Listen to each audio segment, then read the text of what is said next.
There you go. Good afternoon, everyone. Welcome to Fulton County Library System's Adult Book Break. My name is Benita, branch manager of the West End Public Library. Today, I'm reading Things I Should Have Told My Daughter, Lies, Lessons, and Love Affairs by New York Times bestselling author Pearl Clegg. Incidentally, who is also a resident of the West End neighborhood, so she's our neighbor. I chose this book because she is an extraordinary writer, and I've immensely enjoyed many of her writings for books and plays throughout the years. So let me tell you a little bit about Pearl, and we'll start with the conversation that took place with she and her daughter. So, Pearl Clegg, again, is an Atlanta-based writer whose work has won commercial acceptance and critical praise in several genres. An award-winning playwright whose Flying West was the most produced new play in the country in 1994. She's also a best-selling author whose first novel, What Looks Like Crazy on an Ordinary Day, was an Oprah Book Club pick and spent 9 weeks on the New York Times bestseller list. Her subsequent novels have been consistent bestsellers and perennial book club favorites. I Wish I Had a Red Dress, her second novel, won multiple book club awards in 2001. Some Things I Thought I'd Do was a Good Morning America book club pick in 2003. So now on to a little bit of this wonderful writing. This is really a journal, and it's a journal of her life, actually, background of the writings that she has done, and just personal memoir, and it's just really interesting. She's a really interesting person, and I enjoyed this. So we'll start with the conversation called The Question. I told my daughter over lunch at our favorite hamburger joint that upon my death, which as far as I knew was not imminent, I wanted to leave the diaries and journals I'd been keeping since I was 11 years old to my granddaughter Chloe, who was 3 at the time.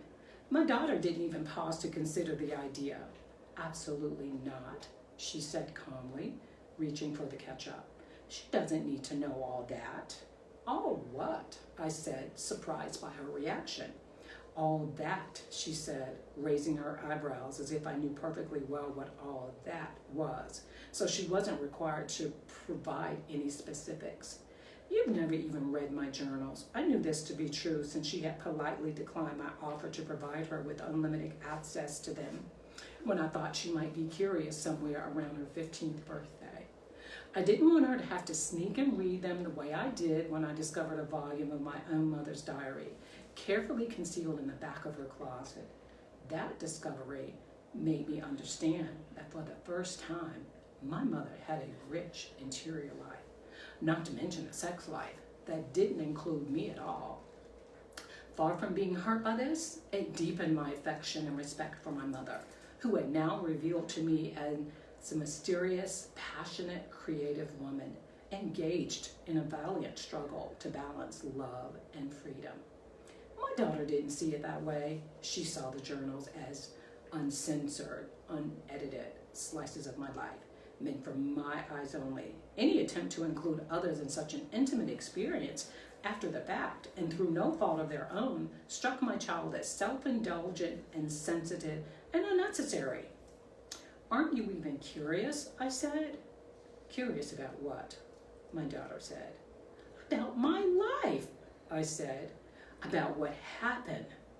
Mom, she said, gently but firmly. I know what happened. I was there, remember. After that, it seemed wiser to move on to more neutral topics, but I couldn't get her reaction out of my mind. If part of any sane woman's life is figuring out how to spot the lies, remember the lessons, and engage passionately in love affairs, aren't my journals among the most primary of primary sources? And even though my daughter is telling me they're probably nothing more than a toxic brew of rage, whining, scandalous behavior, and unreliable memories, I am not convinced. After all, she is only one half of the equation to consider. Yes, she was there, but my daughter was not privy to the relentless, soul-searching, merciless self-observation and rigorous self-analysis that allowed me to survive my early womanhood and emerge with my health and sanity still relatively intact. Those crucial conversations only took place in the pages of my journals, where clarity came slowly over years, and the resulting behavioral changes occurred gradually, enough that my daughter could not be expected to draw a straight line from one state to the other. She only saw the sermon dang of my mad life toward financial independence, sexual liberation, creative fulfillment, and free womanhood, not necessarily in that order. Looking back, I wonder if it's possible that the things I didn't tell her are as necessary as the things I did. Do us all a favor, she says gently, dropping me off at home later. Burn them up and be done with it. I am shocked by her suggestion. If I was going to burn them, I could have done that every year as part of my New Year's rituals. Give thanks for what has just finished and what is about to begin. Make your resolutions, drink champagne with beloved, burn your journals. No way. There is a reason why I saved them all these years, carting them from my baby girl bedroom to my college dorm to a series of apartments and finally home. There is a reason they have survived, and even if I'm not exactly sure what that reason is, I probably ought to think about it a little longer before doing anything as irrevocable as burning. I decide there is only one way to figure out who's right. I'll read them all and then decide.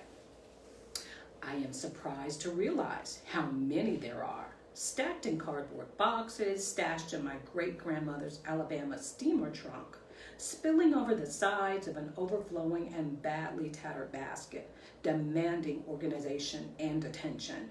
They have mutely rebuked me so many times as another year passes and as I add a few new volumes to their number without going back to be sure that 1967 isn't crowding 1996, and that those pages I took out from December of 1982 were correctly replaced and not stuck in April of 1984 by mistake.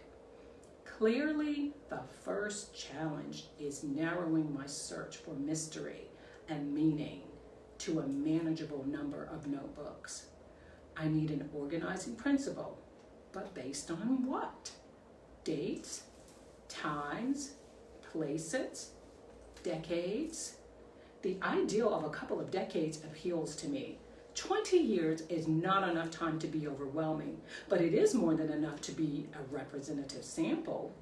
As best I can recall, the 2 decades between 1970 and 1990 were pretty action-packed as far as those lies, lessons, and love affairs I was talking about earlier. I know for a fact that I left college, moved to Atlanta, got married, finished college, got a job, had a baby, quit a job, wrote a book, helped elect a mayor, quit another job, got divorced, lived by my wits, became an artist, had a play produced, had my heart broken, mended it, found my honor, found my smile, realized that I was a lot stronger than I had thought I was, a lot wilder too. But all that came much further up the road.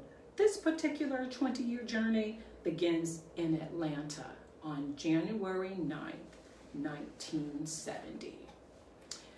And the remainder of the book has the writings from the journals.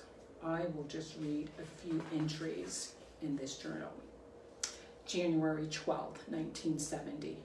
I think that a Black poet can do one of 2 things for his people. Number 1, reflect the beauty of their Black life, whole, broken, and mending. Number 2, lead them in a righteous direction by showing them the path and what lies ahead in liberation and victory. If you call yourself a Black poet and you ain't doing that, you ain't being truthful and you ain't being fair. And in general, you ain't doing nothing for your people, for yourself, the struggle, the nation, the community. In short, you ain't doing anything. So there. Now we skip to another letter, October 10th, 1977. A guy sat down next to me at the bus stop, tooth missing, drunk at 11 a.m., but gentle. There will never be kids without shoes as long as there's a man like me around, he says. You are a unique lady, he says. I like you. I'm going to see the Bruce Lee movie at the Baronet downtown. Want to come with me? I want to see him do that kung fu stuff. He's bad. A lady did that to me last week. Put me in the hospital for a week. He's lying through his terrible teeth. I don't think so, I say. So he asks for my phone number. When I decline, he laughs. You don't want to, but you kind of want to, right? He says. And in a way, he was right. Not him particularly, but that kind of chance encounter is interesting. Get your adrenaline flowing. If he had not had rotten teeth and been drunk at the movie, that might have been something that I wanted to see other than Bruce Lee at the Baronet. Who knows what might have happened? C'est la vie. Okay, and I will find another interesting letter. They're all interesting, by the way. November 6, 1977. Went to see Linda Ronstadt with Kay last night. Finnegan came with us. Linda has the worst opening act on record. Dirty jeans, dirty face, dirty mouth. He's a disaster. Well, he says, do you all eat catfish down here? No response from the bored crowd. You gotta eat something. No response. He was awful.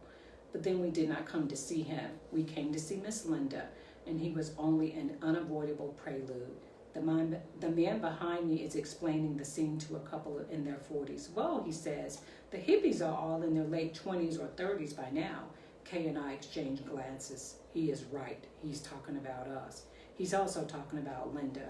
And she comes prancing out, awkward as ever, in tight jeans, great Charles Jourdan boots, a tiny vest, bangles with her wild hair with a rose stuck in the side of it. She is pleased and excited to see us, but still scared. She doesn't talk at all. She just sings, and her voice is everything. Carefully controlled, but telling it all. She sings songs that every woman in the audience screams for. When she sings the first few notes of Love is a Rose, we all sing the song with her.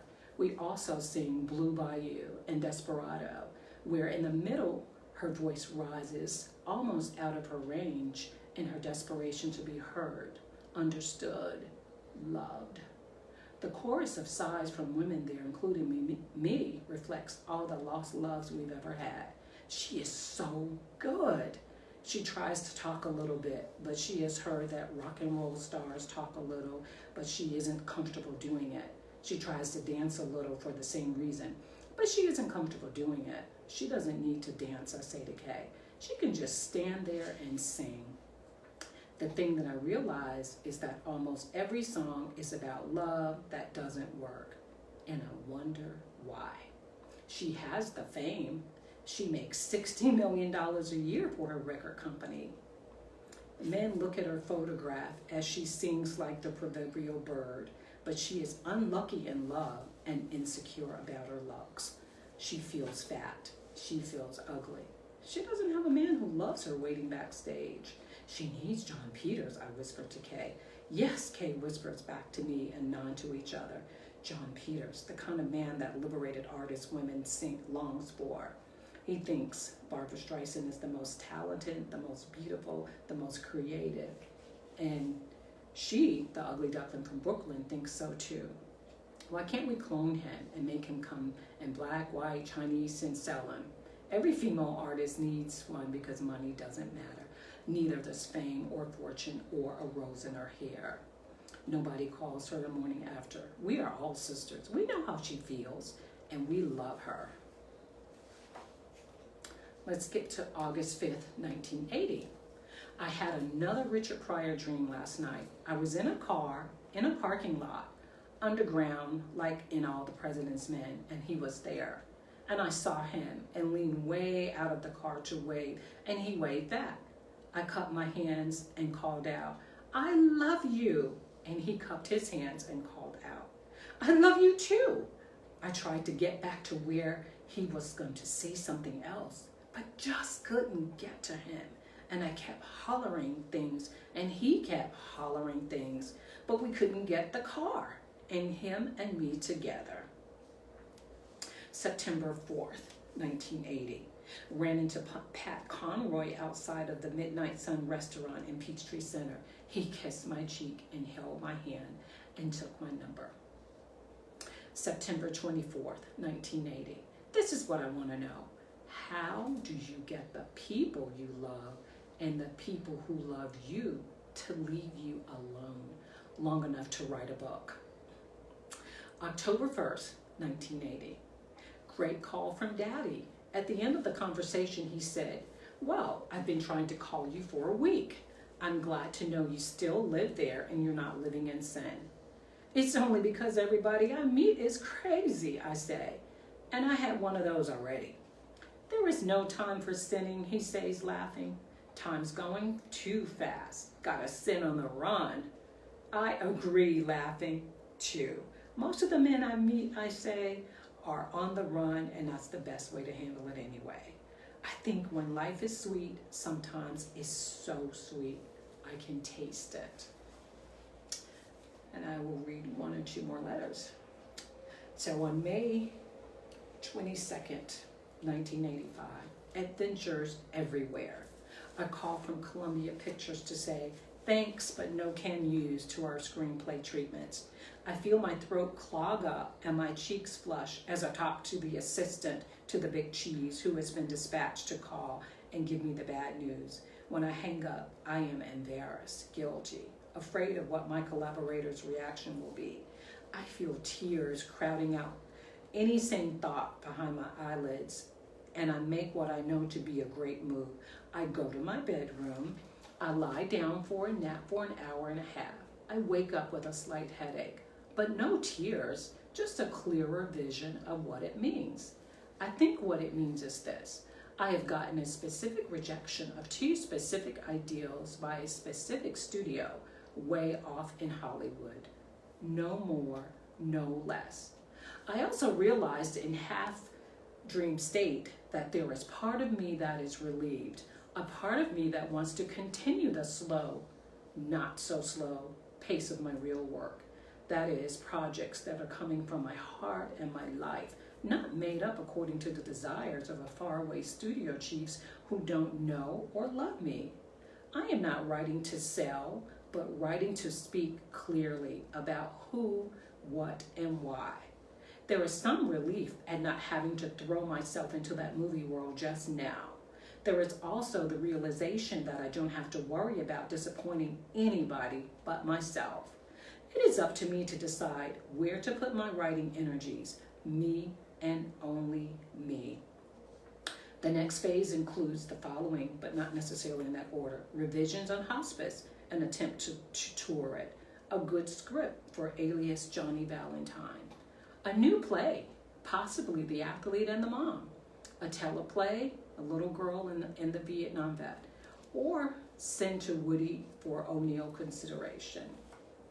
I think all this will keep me working in an arena where I am comfortable and where I trust the people around me. I would also like to approach Essence about doing some more writings for them.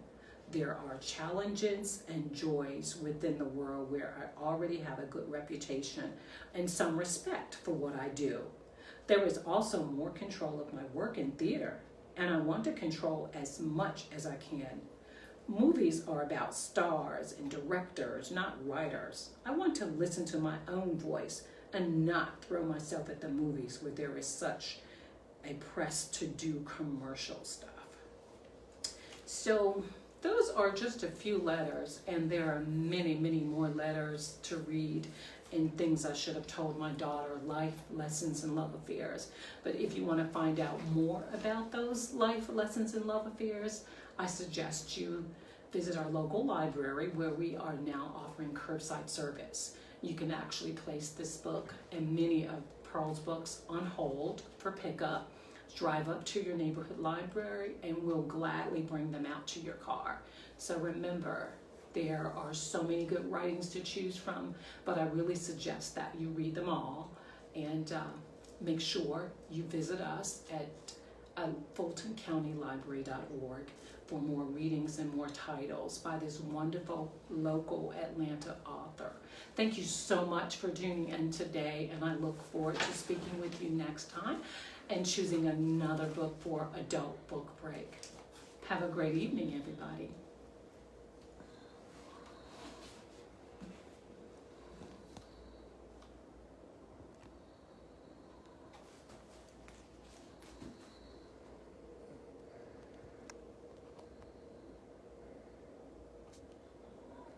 We may not be ending it, so I'll have to come up and figure it out.